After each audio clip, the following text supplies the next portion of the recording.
guess everybody has seen this by now, the Tamiya Porsche 956 kit and details. So, starting on the wheels, the kit wheels are single piece 24mm foam rubber on a 30mm rim for the front and a 2-part hub rim on the back, and the spoke pattern doesn't match that of the car. The front is making a good attempt. It's got this Aero disc on there which needs a decal over it, but we can do better. Fronts. So basically the front tyre 24mm foam, the same as this, and I've modelled a new hub which takes the bearings of course, and it's based on the 6-spoke mag alloy wheels that were used on the car. One of the types of wheels. So that's 24mm rubber, sponge, and then you've got a little keyway on there, a little detail of a valve cap, and the Aero disc clicks in there. Nice. So the sponge is the same width, the tyre, the rim is smaller, and all bearings sit on the same position, so the offset is correct. Okay, one solution. Second solution, people have asked for rubber tyres. So that's the Tamiya F1 Rubber tyre on a rim, so it's beaded, so it grips on, it's sitting on the bead.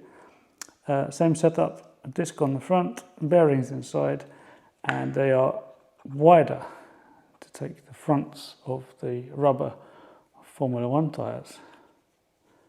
So identical that way.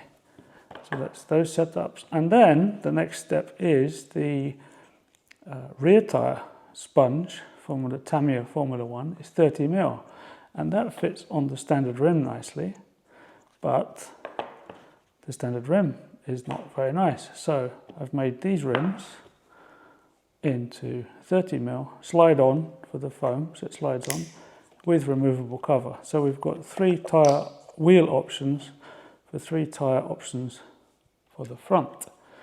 That's the fronts all out the way. So the rear, as I mentioned, is this 2-part hub, which is fine, but inside you've got this 5-spoke pattern, and the screws to hold the hub together are visible. So you could make a cover to slide in there, but I did something different. So that's the stock foam tyre, fitted on a single piece hub. So again, the offsets are all correct. So that's been integrated into there, and it's got the 6-spoke pattern there. And if you're careful, you can see a grey thing sticking out, or that's the valve. So on these ones I just modelled it for now, the prototypes, but that's actually a removable valve cover, and I've got some here. They're like ants, so they're like 1mm diameter, 4mm long, and that slides into a little hole in the rim there. So it's 6-spoke design, and what happens then is you've got this boss, which is the center lock nut thing, which can slide in there just to tidy up that detail once it's bolted on, and that can be pulled out again. The wheel can be painted separately, the nut can be painted separately, and then you've got your discs which will lock on over the valve cover. So you've got the valve stem, the wheel cover, and the wheel all as one. That's not all. Because we've got the rubber front option, there's a rubber rear option, but the rears for the F1 Tamiya aren't as wide as the sponges, which might not be a bit of a problem for some people. It's tucked away under the body. This will be printed in black, not white, or painted. So it's the same hub mount, exactly the same fronts, and the valves will also be replaced with the push-ins. So you've got the center lock nut in there, which is tidy.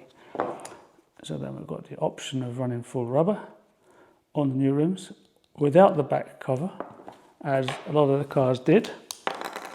So the back cover can be pulled off. You've got front wheel cover, rear wheel exposed, painted in a nice anthracite grey, dark grey, matte semi-gloss metallic.